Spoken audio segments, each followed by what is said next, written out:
정확하게 얘기하면 이건 아니죠.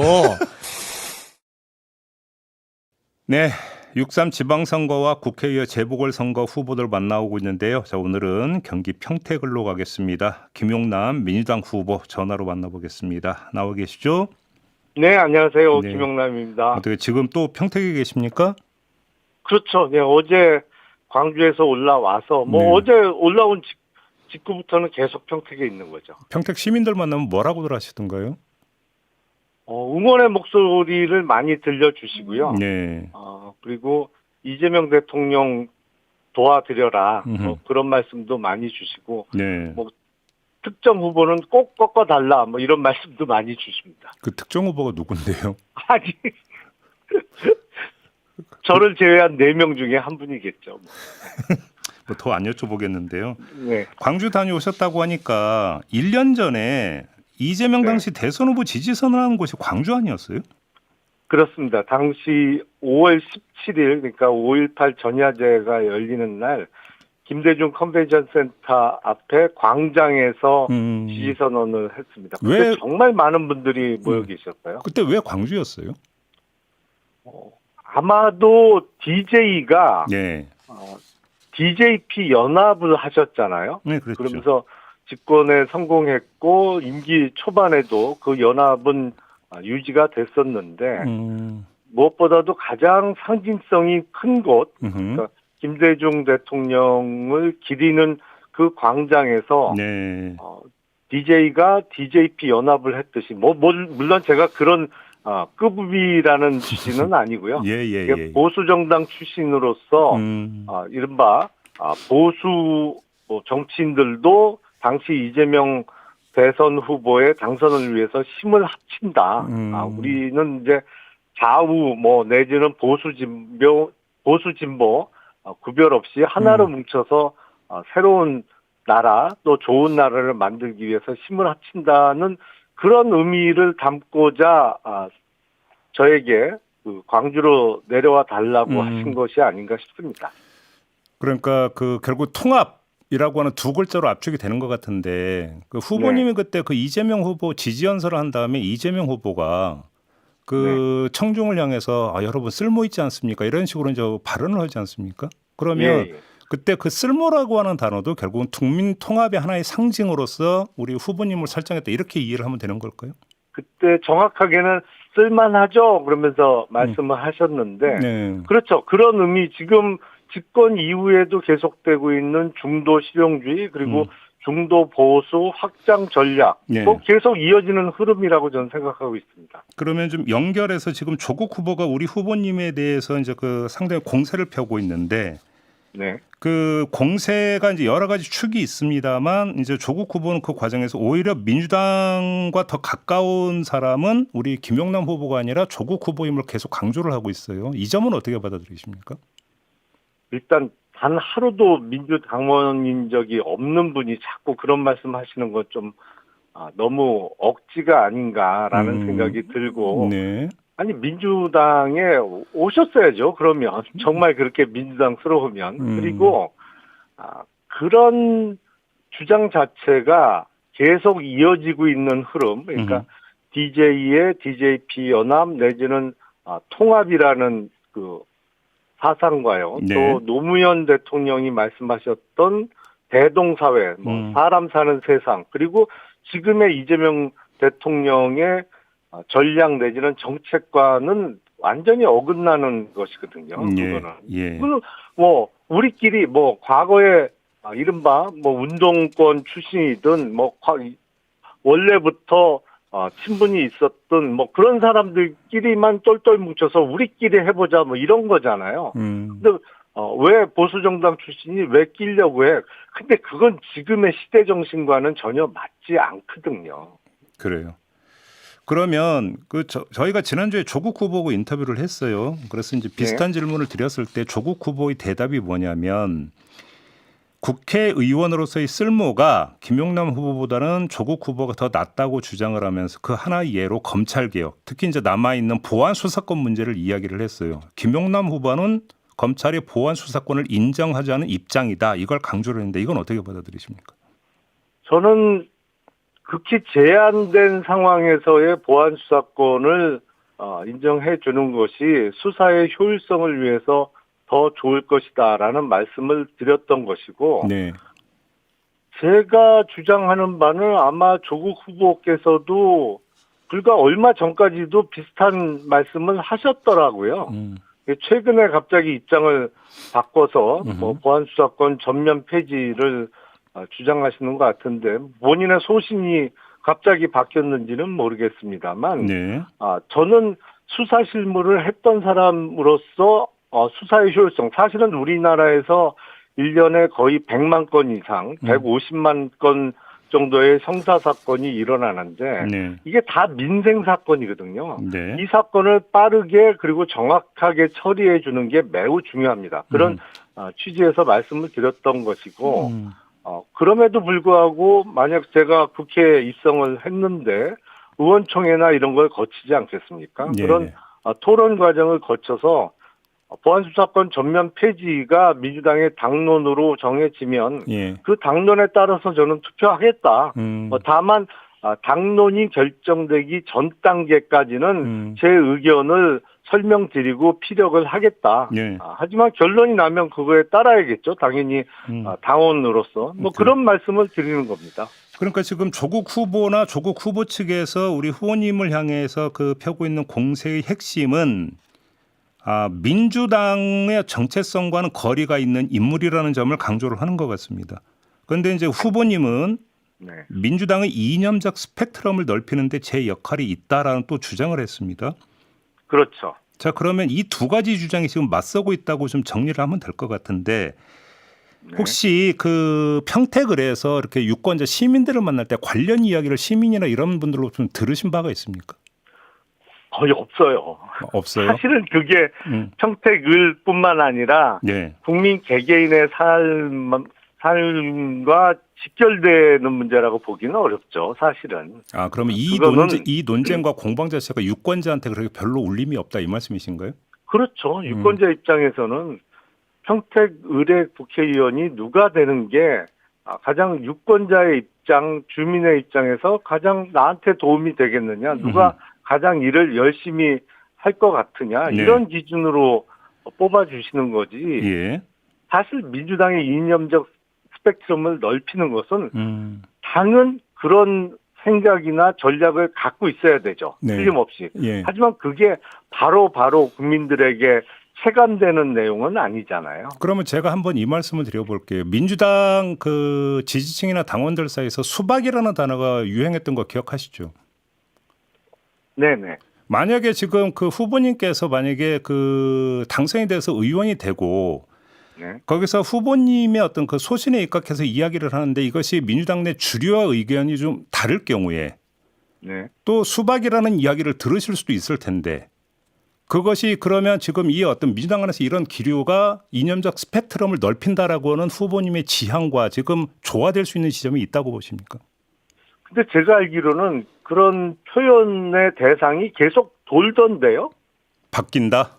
예, 그게 고정된 것 같지 않던데요? 계속 그 대상으로 지목되고 하는 분들이 네. 한 바퀴 거의 지금 돌고 있는 것 같던데요, 보니까. 그래서, 아니, 국회의원은 네. 본인의 생각, 물론 이제 그걸 대중께 말씀드리기 전에는 우선 본인 생각을 정리를 해야 되겠습니다만, 네. 저는 어느 정도 정리된 생각이 있습니다. 사안별로. 그래서 그 생각을 말씀을 드리고, 네. 그거에 대해서 어떤 비판이 들어오면 다시 숙고를 해봐야겠죠. 혹시 내 생각이 틀린 건가? 네. 아니면 내가 생각하지 못한 면이 있는 건가? 그걸 숙고를 해야 되는 것이고 그러면서 조금씩 생각을 가다듬어 가는 것이 중요하죠. 그래서 무조건 뭐 된다 안 된다를 정해놓고 시작하는 것은 아닙니다만 그래도 자기 생각이나 소신은 어느 정도는 있어야죠. 알겠습니다. 갑자기 뭐 보안수사권을 줘야 된다. 사건 종결권도 검사에게 줘야 된다고 말씀하시다가 벼랑간부터 뭐 입장을 180도 바꿔서 안 된다. 다 없애야 된다. 뭐 검찰은 해체 수준으로 가야 된다라고 말씀하시는 분보다는 그래도 제가 생각이 있는 거 아닌가요? 알겠습니다. 민주당원이시잖아요. 네. 민주당원으로서 조국혁신당과의 합당에 대해서는 어떤 입장이십니까? 그거는 당원들의 의사를 물어야죠. 물론 그건 그럼에도 몇몇 불구하고 정치인이 결정할 수 있는 문제는 아니라고 개인적 생각합니다. 의견은 있을 거 아닙니까?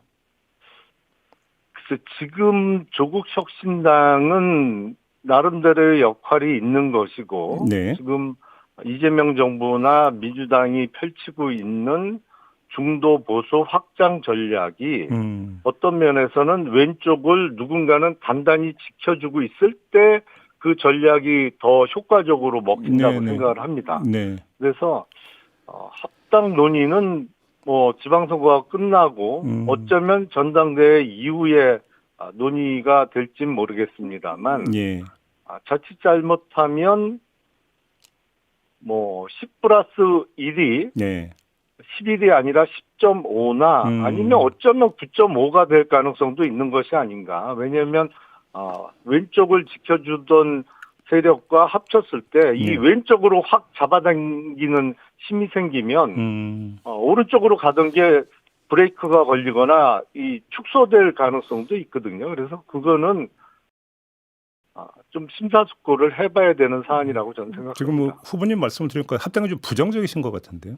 아니, 그건 당원들께서 결정하실 문제죠. 그래요? 알겠습니다. 하나만 더 여쭤볼게요. 언론에서는 친명은 김용남 후보를 지지하고 친문은 조국 후보를 지지한다는 식으로 또 보도하던데 이건 어떻게 받아들이세요? 글쎄요, 그렇지는 않은 것 같은데요. 그래요? 예를 들어서 지금 충남도지사로 출마하신 박수현 후보님도 문재인 정부 때 청와대에 오래 근무하셨고 네. 분류를 하자면 그렇게 분류할 수 있겠습니다만 방송에 나와서도 저에 대한 지지 의사를 확고히 표명을 해 주셨고요. 그래서 일부 인사가 내심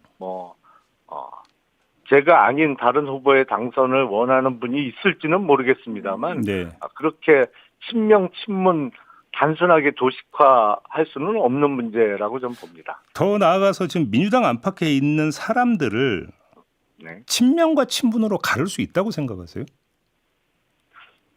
글쎄요. 지금은 다 이재명 대통령의 성공, 결국엔 그게 한 사람의 성공이 아니고 네. 민주당이 배출한 이재명 정부이기 때문에 그 성공을 위해서 다 함께 힘을 모아가고 있는 상황 아닌가요? 저는 달리 볼 필요는 없다고 봅니다.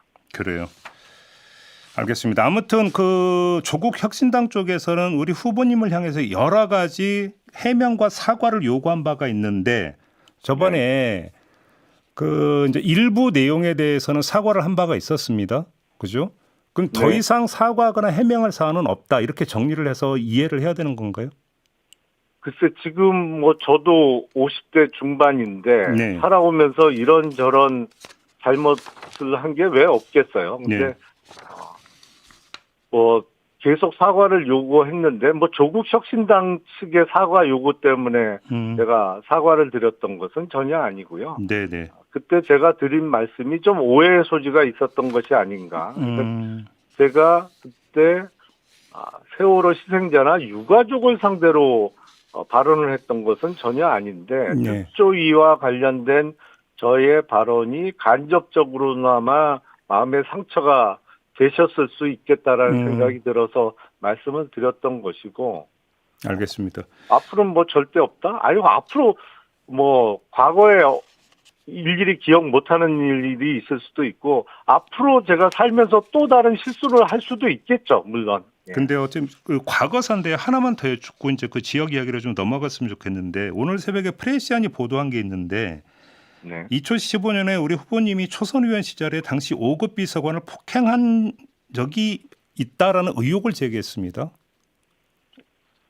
사실관계와 관련해서는 다소 과장된 측면이 있어 보입니다. 폭행이라고 표현하는 게 맞는지부터는 의문이 듭니다만 사실은 제가 일을 하면서 제 스피드에 맞춰서 오기를 원했고 그래서 어떤 보좌진은 그게 좀 힘들었을 수도 있을 것 같아요. 그래서 마음의 상처를 입은 사람이 있다면 저도 개인적으로는 안타깝죠. 사실은 제가 미워해서 그런 것도 아니고 지금 그때 같이 근무했던 친구들하고 1년에 한두 번씩은 저녁 자리도 하고 그러고 있습니다. 잘 지내요. 요번에 뭐 어떤 제 보좌관 출신이 출판 기념회를 해서 그 일을 계기로 얼마 전에도 다 같이 모이기도 했었는데 네. 그런 모임에 참석하지 않는 사람 중에 저에 대해서 서운한 감정을 아직도 갖고 있는 사람이 있다면 네. 제가 좀 더 나이 든 사람으로서 미안하죠. 그때 더 보듬고 같이 가자 이렇게 했어야 되는데 약간 저와 보조를 맞춰주기를 요구했던 게 힘들었을 수 있겠다라는 생각이 듭니다. 근데 확인차 그냥 야단을 치신 겁니까? 아니면 폭행으로 이해될 수 있는 행위를 하셨던 겁니까? 당시? 그때 잠깐 화를 낸 건 틀림없는 사실 같아요. 그때 워낙 제가 팔달경찰서 유치와 관련해서 네. 전력을 다해서 노력을 할 수 있을 때고 그때 그 행사가 당시 여당에 정말 누가 봐도 실세다 이런 분들이 참석하시는 행사기 때문에 그 2015년도에 경찰서 신설 예산을 확보하기 위해서 그 참석한 분들한테 이 필요성을 강력하게 어필할 필요가 있었거든요. 그래서 순간적으로 좀 준비가 안 돼 있어서 화를 냈던 건 틀림없는 사실인데 그거를 뭐 폭행을 했다라고 표현하는 거는 뭐 알겠습니다. 다소간의 사실관계에 좀 차이가 있는 것 같습니다. 알겠습니다. 느낌. 지역 공약 관련 좀 질문으로 좀 넘어갔으면 좋겠는데요. 1호 공약을 뭘로 이해를 하면 될까요, 후보님? 1호 공약은 평택시, 평택을을 포함한 평택시 전체의 도시 인프라의 확충입니다. 그래요? 예, 여기는 특히 평택을은 도농 복합 지역으로서 신도시 지역은 신도시 지역대로 또 아직도 상당 부분 많이 있는 농촌 지역은 또 농촌 지역대로 각기 다른 필요로 하는 인프라가 많이 있거든요. 근데 이걸 빨리 채워나가야 된다. 그게 어떤 공공기관일 수도 있고요. 아니면 사실은 사설 기업이 하는 도시가스 뭐 이런 부분일 수도 있고 또 아이들을 위한 교육시설, 도서관, 학교 확충 이런 게 부족한 게 너무 많아요. 그래요? 그래서 할 일이 너무너무 많습니다. 이 지역은. 그러면 아무래도 만약에 이건 이제 국회의원이 이제 그 되신다면이라고 하는 것을 전제로 한 이제 약속 아니겠습니까?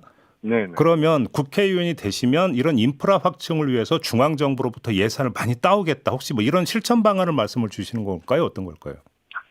제가 국회의원 잠깐 하는 동안 예산 따오는 건 정말 선수였습니다.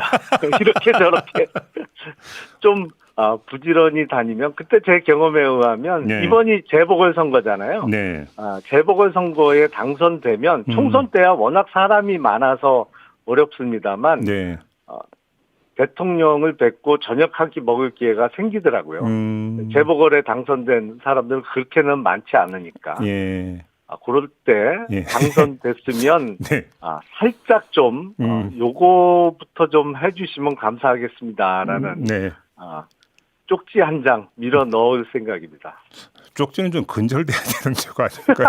아니 근데 그 저를 위한 쪽지가 아니잖아요. 여기 평택을의 주민들을 위한 쪽지니까 쪽지보다는 A4 용지 한두 장으로 정리를 잘 해야겠죠. 알겠습니다. 저번에 저희하고 인터뷰할 때 투자자산 운용사 자격증 갖고 있음을 또 이제 강조를 하신 바가 있었는데 말씀은 드렸던 것 같은데 뭐 제가 굳이 강조까지는 안 한 것 같습니다만 아무튼 말씀을 하셨는데 그러면 중앙정부 예산 따오는 거 말고 민간 자본을 유치하거나 이런 쪽으로도 한번 그 신경을 써보실 여지는 없으실까요? 혹시 그럼요. 당연히 하죠. 그래요? 예. 그것도 자신 있으십니까 그러면? 그럼요. 예. 그건 쪽지 갖고 안 될 것 같은데요, 그거는. 그거는 사업 계획이 훌륭해야죠. 결국엔 민간 자본을 유치하기 위해서는 여기 돈을 투자했을 때 그 사람들이 이익을 많이 가져갈 수 있다는 게 설명이 돼야 돈을 투자할 거잖아요. 그래서 사업 계획서를 잘 만들어야죠. 그래, 그 계획도 갖고 계시다. 그럼요. 그런 것도 잘 만들어요, 제가. 알겠습니다. 지금 조국 후보 같은 경우는 저희와 인터뷰에서 이제 상당히 강조점을 두면서 이야기를 했던 게 KTX 그 평택역 유치 부분을 상당히 강조를 했는데 이건 어떻게 평가하세요? 사실은 KTX 경기 남부역인데요. 이제 평택 그 고덕동 쪽에 예정 부지가 있는데 네. 이게 고덕 신도시가 조성될 때는 약속이 됐던 부분입니다. 근데 아직 그 실천이 안 되고 있는 것이죠. 네. 그래서 그거는 주민과의 약속이고 이게 LH가 부지 조성을 해서 그 땅을 조성해서 그거를 뭐 건설회사나 이런 데 팔았잖아요. 네. 그러면 그 토지 분양가에 그 부분이 녹아들어 있는 거예요, 사실은. 그렇죠. 그렇죠. 예. 예. 그렇기 때문에 그거는 이미 돈 받은 겁니다. 그래서 돈 받고 약속 안 지키면 안 되죠. 네. 그건 유치해야 된다. 그럼 뭐 같이 할 수 있겠네요. 그러면 그거는 당선되는 사람이 하겠죠. 뭐 같이 할 일은 없을 것 같고. 네. 뭐 너무 많이 질문 받으셨을 것 같아서 제가 웬만하면 질문을 안 드리려고 했는데 지금 인터뷰 과정에서 계속 하다 보니까 단일화 없는 거죠?